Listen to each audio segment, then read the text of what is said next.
All right. Well, thank you for coming today. I'm Pastor Karen Bowden. I'm one of the assistants to the bishop in the Southeastern Synod. And we are grateful and thankful for Jenny and also Keith being with us today from Vanco. And so I'm going to just hand this over to them and let them introduce themselves.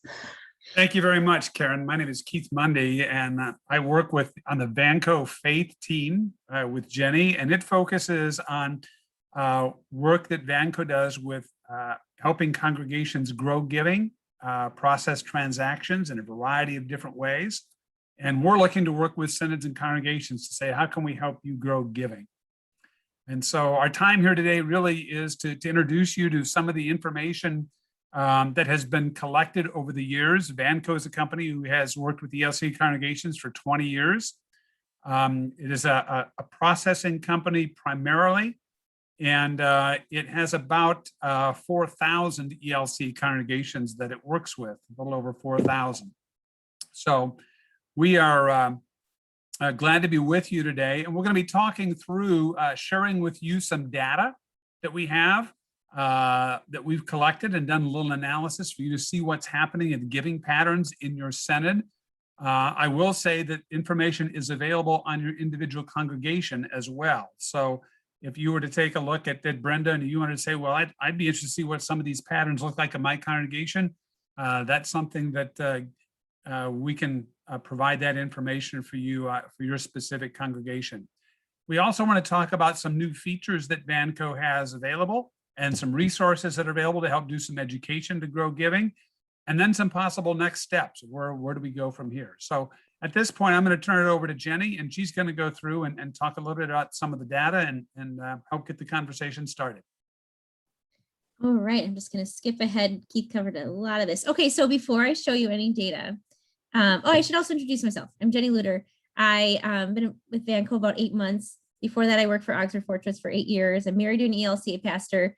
So I'm deeply rooted in ministry, and just want to say, like, on a personal level and professional level, I share the mission, just like Keith does, that you are about. And it's really a pleasure and privilege to be with you today. So I'm going to show you some different data analysis about the Synod, and would love, you can certainly chime in, ask questions. But this is all to give you insight into giving patterns and what's going on in your churches. So just baseline, just giving you some acronyms so it's easier to kind of digest the slides that I'll show you later. AWA, average weekly attendance. That's what you turn in on Form A and Form C to the Synod office, and that goes on up to the ELCA churchwide office. eGiving refers to any mobile, online, or text giving. ACH, think of that as like the classic long-standing bank transfers where eGiving started, and there's still plenty of ACH transactions going on today. MS means merchant services, so that's credit and debit cards. And recurring just means automatic, regularly timed giving. And then there are a few slides where we break up the analysis by church size. I think it's good to see what small churches versus medium versus large churches have as trends. And so small is defined as 0 to 99, medium 100 to 299, large 300 plus.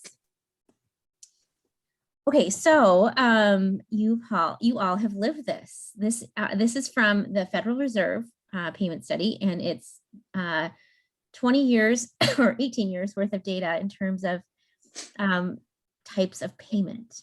And you can see, if you follow that red line and look at paper checks, you go from, in the year 2000, where it's $40 billion of our US economy, to now it's, in 2021, it's probably down to 10, following that line. Debit cards were under 10 in 2000, and now they're approaching 80 billion. So quite the reversal in terms of payment types. And so we've certainly felt this as churches as well. Long ago, actually not that long ago, the only option was cash, and then cash and check. And now people are used to paying with their credit and debit cards. And so churches are certainly feeling that trend. Have you all seen this personally with your churches and your own spending, this dramatic of a change?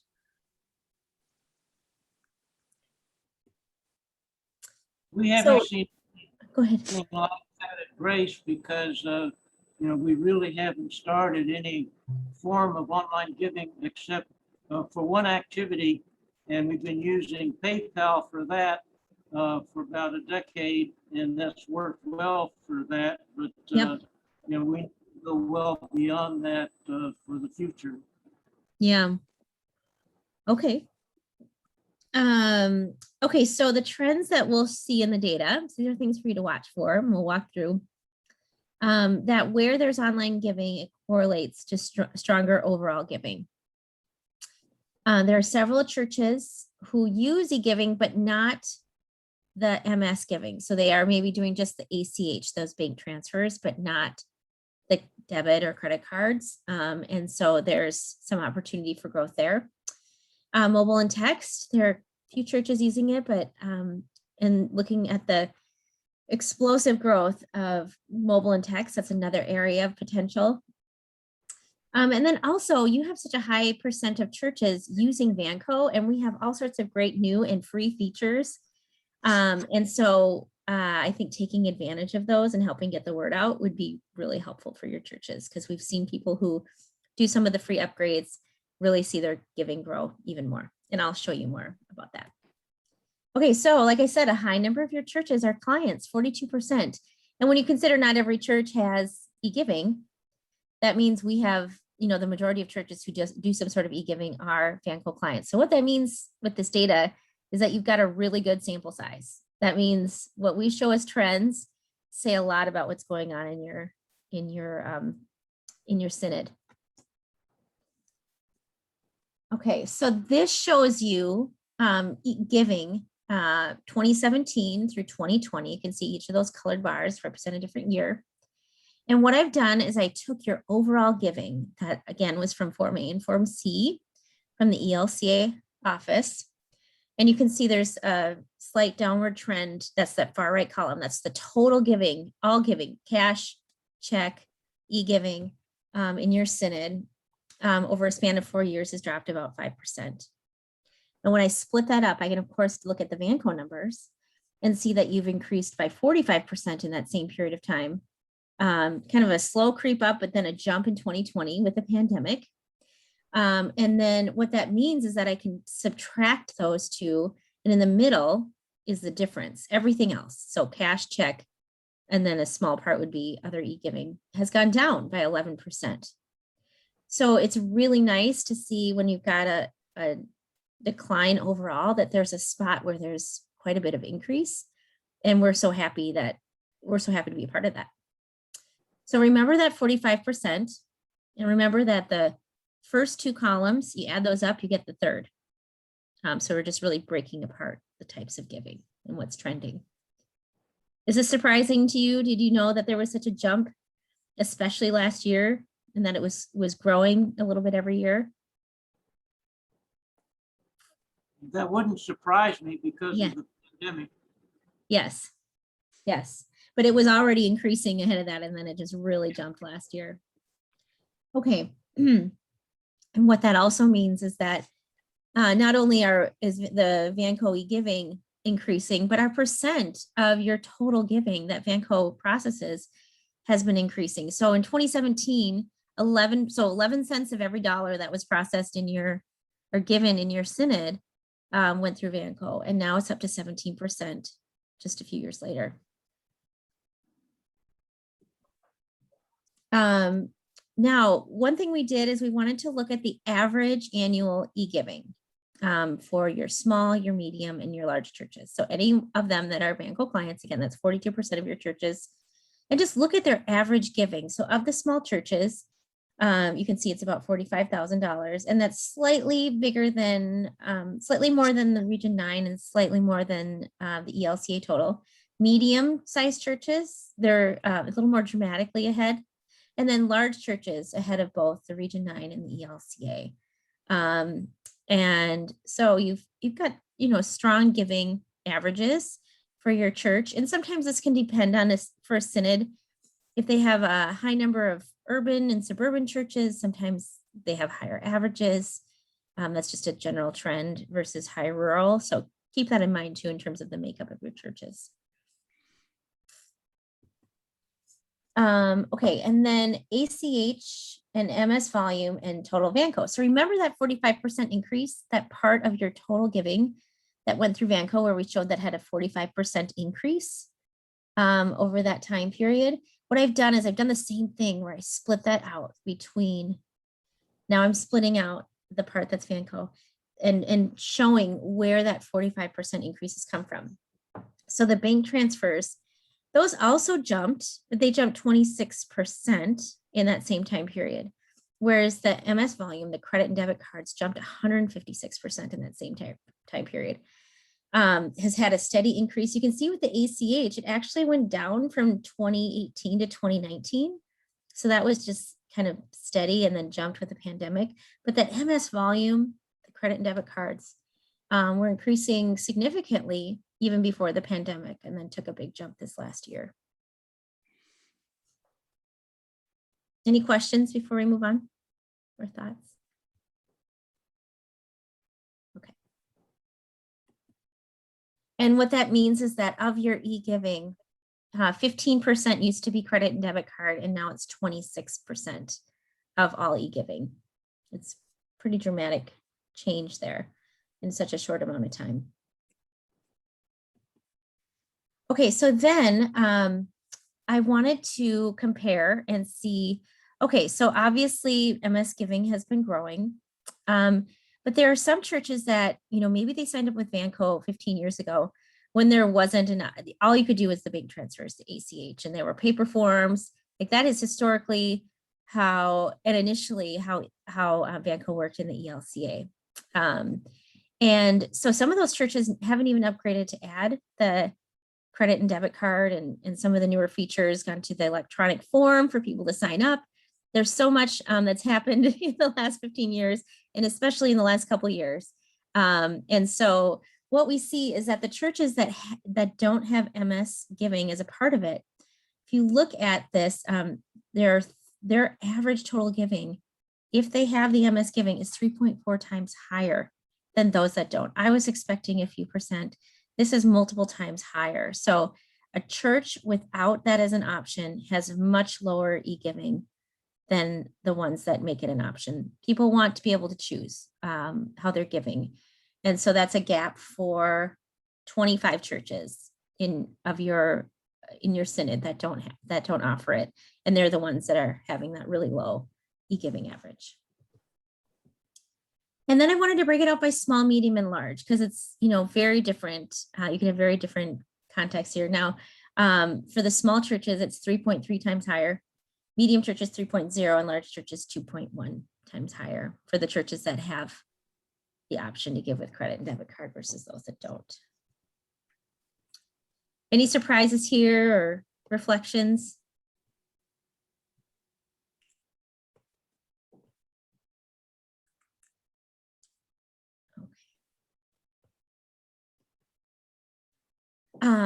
It is really nice when you have a large base of recurring giving for a church, right? Because it's dependable. You know that this giving is set up for on a regular basis every week, every month, every 2 weeks, however they've set it up. Such a good way to bring some financial stability is to encourage people to have recurring giving. At the same time, it's also important to see that you have some one-time givers. When you have one-time giving showing up or non-recurring, that means that new people can find it. You know, someone who's new usually doesn't set up recurring giving until they've been coming for a while.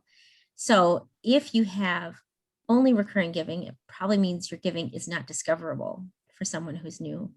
Or maybe you only have just general offering and it was a paper form a long time ago and haven't done anything to update or to teach on it or to advertise it. So those are some things that play into the factors of how these charts look. So you can see that in Southeastern, that purple, 52% is the bank transfer or ACH recurring eGiving. So those are the regular bank transfers that are coming through. So 52% of all your eGiving donations are that. The 9% is the credit and debit card recurring giving. You'd expect this to be a little lower. It's newer. but it is lower than Region 9 and overall and the ELCA that are 14 and 15% for that. And then your non-recurring giving is 39%, which is close to the Region 9 average and significantly lower than the ELCA average. So that means that you probably do have some more that's discoverable, maybe some newer givers, which is great. I might, if, and like he said, we have the church data, we have data for all the churches that we're willing to share. If you want to ask for your church's data, we'd be happy to give it to you. But I think it'd be really interesting to look and say, do we need to grow our recurring giving? Is that an issue? Or have we just been really good at making our eGiving discoverable for those one-time givers? It's a good question to ask and to really watch these numbers for your church. And then here's how it breaks out with small, medium, and large. And this is pretty typical where the large has the highest of non-recurring giving. The larger churches tend to have those one-time givers, special projects, and websites where it's more discoverable. Just as we've visited many websites, that's just been kind of a recurring thing. But a good thing to keep in mind in terms of, where your churches might fall in these buckets and how yours would compare. And then mobile and text giving, I said that there is a lot of growth. And you can see that, so this is 2019 and 2020. So for mobile giving, Southeastern has grown by 77% in just 1 year, which is great. For the whole ELC, it's 158%. So there's a lot of growth going on overall, and we can continue to encourage churches to add mobile giving because it's really taking off. And then text giving grew by 32% in your synod in just 1 year, and overall in the ELC 102%. So lots of growth overall, seeing growth too, but I think we could see even more growth maybe in the next year, hopefully. Okay, so these are the things that I shared before, some of the trends and themes that the online giving, we showed how the online giving through Vanco has grown by 45%, and that has helped stabilize your overall giving. It was a decline of 5% over 4 years, and we're happy that it wasn't more than that, and we hope to help continue to stabilize your overall giving. There are several churches, I think it was 25 that I said, that have no MS giving, and we could see where their averages were a third or so the size of those that are offering the credit and debit card options. Opportunity to grow mobile and text, like I said, there's huge growth. And then again, you have so many churches that are clients and have these upgrades that I'm about to show you. And so we just want to get the word out and help churches grow their giving and sustain their ministries, especially in such trying times with the pandemic. And I know you've had some natural disasters around, and there's just so much going on in your region now and in the past couple of years. So one thing I want to share, we do a eGiving study, and there's actually webinars on the latest one that I would encourage you to look for, but just to show trends in giving, and the current focus of the webinars that are out there is on eGiving and kind of the hybrid church and how to move forward. But e-givers are more likely, this is what our research has shown, than traditional givers to make multiple gifts each month. That's why you see those averages go up so much that I was showing. They donate more of their salaries. They want to give and pay for events. We have, you can get the events, Vanco events as a part of this as an upgrade, or it's free as a part of this. Participate in fundraisers. They want to pay with their smartphones and cards. Age used to be the big divide here, and it's less so. So where it was just the young people who wanted to pay electronically, that's just not the case anymore. At least not nearly as strongly as it was. And then that givers understand that there's a cost to it and are used to paying convenience fees for paying for things electronically and know that as a choice. And we give people the option to cover those fees as donors so that it doesn't cost the church. Okay, so I am going to jump to show you Vanco Online. This is probably not what your giving pages look like right now. Has anybody upgraded? Does that look like your giving pages yet? Jenny, Yeah. none of these, with the exception of the Synod, Holly, she's the only one who has access to Vanco right now. The other two are brand new to eGiving in general. Oh, great. Okay. Well, imagine if your giving page looked like this. Thank you for that. What I'm going to do is I'm going to show you just a live example. I actually built a demo page for your group, and I will jump to it. Sorry, it's going to take me just a second to get there. Oh, sorry. For some reason, my strange. Okay, well, I'm just going to move into the screen.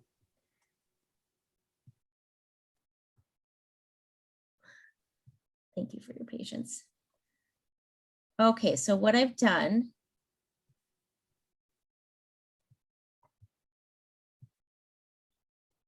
Sorry that I'm having trouble with the screen share here. Okay, so here's what I've done. Can you see the eGiving page for Southeastern here? Okay, so what I've done is I've built this eGiving page. Now, if you've seen other eGiving pages, they look like a form with like drop-down menus. And really, I would characterize them as being disconnected from the mission. So you might see in a drop-down menu that you could give to a disaster relief fund or to some missionaries, but you don't see a picture or hear the story. And the point of giving, at that point of giving, you really want to connect with the heart of the mission. And that's what we've done here. So I just, built these tiles that you can see here. And each tile is a giving fund. And so I took a couple of these, like this global mission. This is from your website, and the description is from your website. And I made this. So imagine if you are coming to a church's website, or you're coming to the Synod website, and you see a page like this and you're interested in global mission. Well, I can click on Start Giving. I can look at this. Oops, I clicked the wrong way. There we go. And here I can read more about it. Talks about 2 couples who are serving as long-term missionaries. I can decide, oh, I'm going to give $200 here. And I'm going to do once now, or I could do recurring. Remember how we saw we're giving, and then I can add that to my basket. Okay. And then it gives me a couple, oh, let's say I want now disaster relief pops up. I could also go back and see that full list, but it gives a couple of the top suggestions based on how you've ordered them. You can order all of the slides however you want. And this, I took, again, another picture from your website and the copy from your website talking about some of the disaster relief that you're doing. And I could give in the same way with them, and it would just add to my basket. But another thing that you might want to notice is when I was back in here, I can also set up links. So let's say I put all this information, but then in this case, those missionaries have a blog. Well, again, at that point of giving, if someone wanted to read more, they could click on here, and now it's loading their Flung Forth Anew blog, and I can read more about those missionaries. So I love that at this point, at the point where people are coming to give their offering or their donation, that they are connected to that story. And that's so important. And the people who have upgraded, this just debuted, this format, the more visual storytelling debuted late last fall. And for the churches that have upgraded, they've been our clients for a while, and they just changed the look of their giving page to add these stories, and their giving went up 12%. And we expect that to increase. And that just says so much about the human heart, that if you touch the heart and you tell the story of what God is doing, in these different mission funds that your church or your synod has chosen, people are compelled to give more. And that it's really important that we do what we can to help them understand where their giving is going. And so that really helps. So hope you like that. This also, if you look, I'm gonna see if it'll let me do this. Yes. Okay, so you can see what's really important here, because we talked about mobile giving. Oh. Sorry, this is my computer's just trying to do these windows just right for you. Okay, here we go.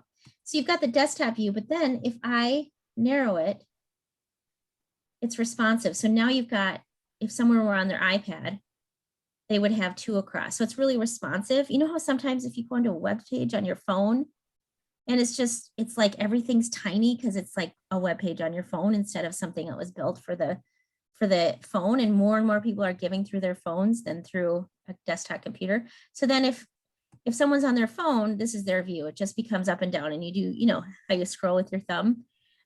This is how you can scroll through all those giving funds. So really built to be flexible and really in line with how people are giving and how people are reaching out and looking at the ways to give. Any questions on this? So is this a So website that what's individual story, churches? Accessibility, how does that work? How does that work with the text giving? Yeah, okay. Sorry, there were a couple questions. So text giving, and then there was one more question I want to make sure I understood. Was it Oh, Holly? that's okay.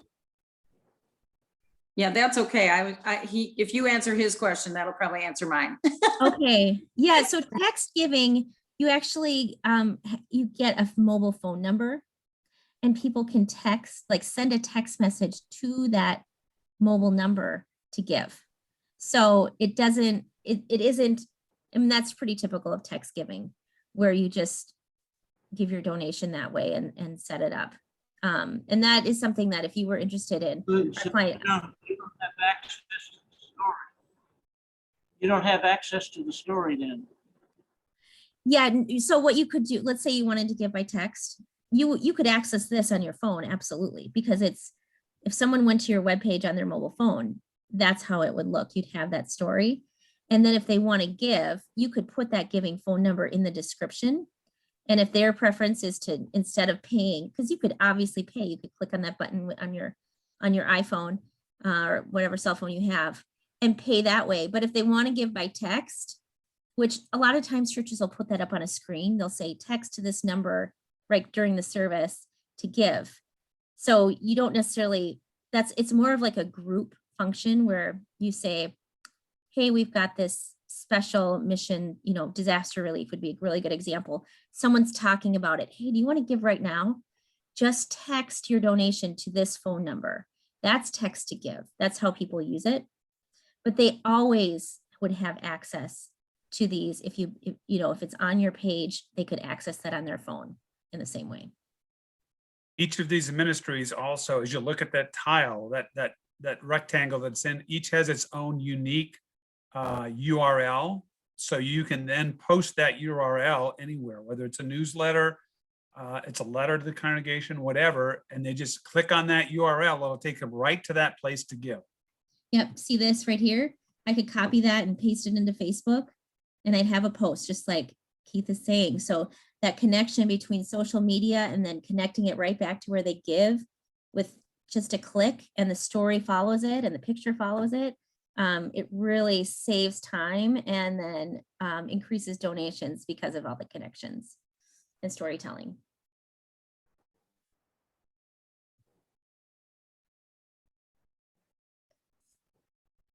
Any Did other that answer your questions? question, Brenda? Yes, I think so. It's really, really exciting. I wasn't Good. sure something like this would work with our demographics, but I'm quickly changing my mind. This page is unique now, and we can make this our That's own, right. right? Yeah. Right. Absolutely. As long as I'll show you, I'll just show you in a real life church that we just worked with to upgrade. And like I said, our team, one thing that Vanco is really big on is customer service. So I know it's intimidating. We think, oh, how would I set that up? It's actually very, very simple. I'm not a techie person. I started a week ago setting up my demo page, and now I've got 3 that I built in no time. But if you go to Pilgrim Lutheran in Chicago and you go to their page, and what you can see, I don't know about you, but I see the heart of this church. I've never walked into their doors. I have met with them over Zoom. However, when I look at this, I get such a strong sense of what they're about, who they are, and it really compels me to give. So you can see how they've really put a lot. I want to know more about that Hot Meals program. That sounds amazing. You know, what are they doing in Chicago to feed the community. And, you know, you just keep going down. What are they doing in El Salvador? Like, it just brings about curiosity and a sense of generosity just by being on their page. So there you go. I have a question. Yeah. So once you click on the give, is there a place where they could enter something? So like disaster response, if they wanted to give to, say, tornado response, but would we have to, I mean, do the congregations have to have a tile for each different disaster? So yeah, that's a really good question. So we are Would there just be about a- to add the memo field. So Oh, that, okay. that we would recommend at this point to do a separate one for the tornado fund. And I think the more specific, the more compelled people usually are. So yeah, so there will be an added memo field. Again, this just debuted and they're adding features and we're listening to our customers. I'm going to pass that on actually in a meeting this afternoon to say, Well, hey, there's more demand Yeah, for that. the Synod needs are a little bit different than Yes. the congregation needs.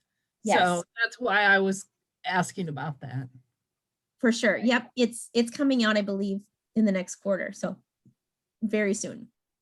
I think the other thing, we just set this up for the Synod Assembly for the Yeah. worship offerings. And I thought one of the things that was great was you can either use canned pictures or you can use your own pictures. So Absolutely. your example of Pilgrim Church were their own pictures that they use, their own people. And I think that's another powerful way to tell your own story that you're Which trying to tell. I did for your page or your demo page. This isn't your actual page, but this picture of the pews is in our stock images and they're free. And it's an enormous and wonderful library of pictures, but disaster response was from your website. I just copied global mission from your website. This graduate was a stock image that I picked, food shelf stock image. And then this ELCA World Hunger is from the ELCA website. So you can customize and use yours. And if you don't have images, go to our stock images and they work well too. So, and you can also customize your buttons. You can see I picked different ones just to show you the range. And if something's like a registration for an event, because we do event registrations too, you can do something like register now. And you also, when you set up these tiles, you pick which fund it goes to. So that helps with your accounting in your reporting. So you don't have to do a bunch of work at the end of the month to say where all these funds go. You can direct them right away so they automatically go to the funds that you have. Anything else?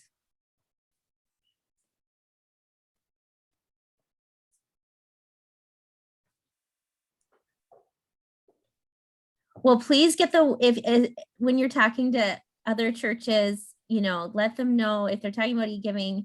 So many are Vanco clients, and we are just trying our best to reach out and have them do these free upgrades because we want everybody's giving to grow, so that they can support more of their mission funds, you know, as much as possible. So really thank you for your time. Keith and I are happy to connect with you or answer any questions or help in any way we can. So please let us know. And a copy of these slides, this presentation will be available for you. So we'll give that to Karen and she can pass that on to you. So if there's some slides here you'd find be helpful to share with other people in your congregation, you can do that. And where would we find out about the fees? What are our fees going to be for something like this? Okay, so these options. I have that. Let's see. Can you see my PowerPoint again now? Yes. Okay, good. Okay, so here I've got our contact information, but then also, yeah, everybody wants to know the fees. So we have a special discounted rate for the ELCA because we have a great partnership. We have a long history and a great partnership with the ELCA. So we have low processing rates, a 0 monthly fee, which is really nice and pretty unheard of.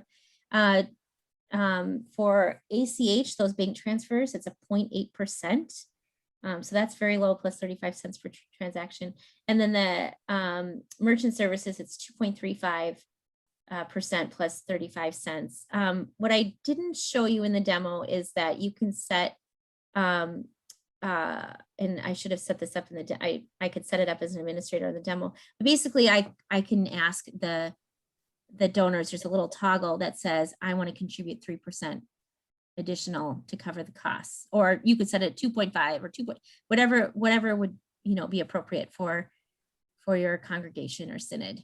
You can do that as well. So that really has helped churches enormously. And then the donor is choosing whether or not to pay that convenience fee and to cover their costs, or go another route.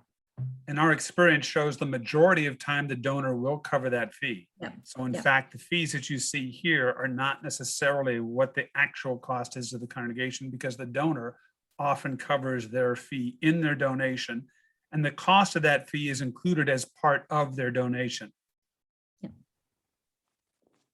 And when you were talking earlier, something, I wrote a note here about fees.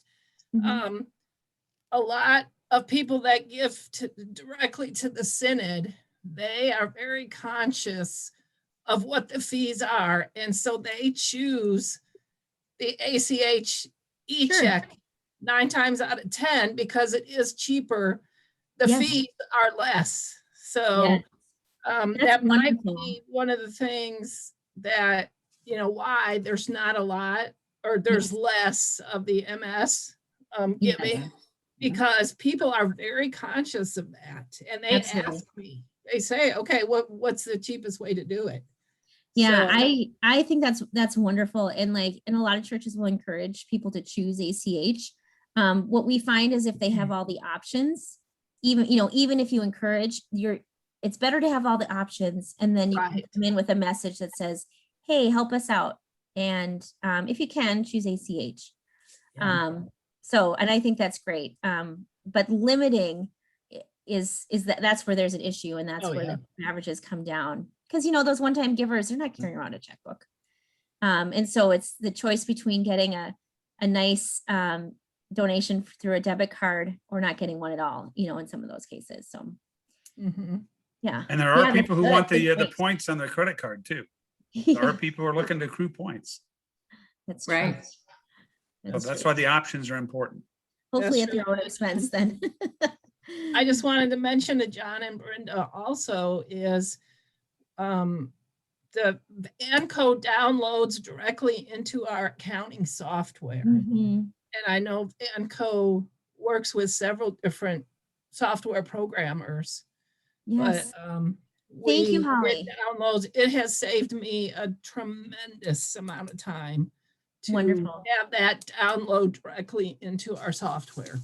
I meant to say that to John. So we have partnerships with over 60 church management software systems. And I think you said Church Windows, right? Yes. Yes, Church Windows is actually a partnership that I manage. I happen to manage that one as well. And we have direct integrations. So as far as any sort of fear about how does this one communicate to the other one, we already have that all set up, and our customer service team could make that all happen very smoothly for you, to make sure there isn't extra admin work. Wonderful. Yeah, it's that's a big part of Vanco are all those integrations and partnerships we have with all these church management systems. So, well, we'll leave this presentation with you, and please feel free to reach out to Keith and I anytime you have questions. We just so appreciate the great work that you're doing. Well, thank you. Thank you, Jenny. Thank you, Keith, for coming and sharing. Certainly. Absolutely. It has made a huge difference, as you have heard, in so many congregations, but also in the Synod. So thank you. Oh, Thank you that's for so good that. to hear. And I will send out the recording as well as any information that they send me, their contact information and all of that. I'll make that available to you all who attended, but also will make it available through the next e-news if you know of someone else who needs that information as well. So thank you. We appreciate it. Thank you very much. Appreciate the opportunity. Yeah, blessings take on care. your Thank ministry. you. Bye. Bye. Bye.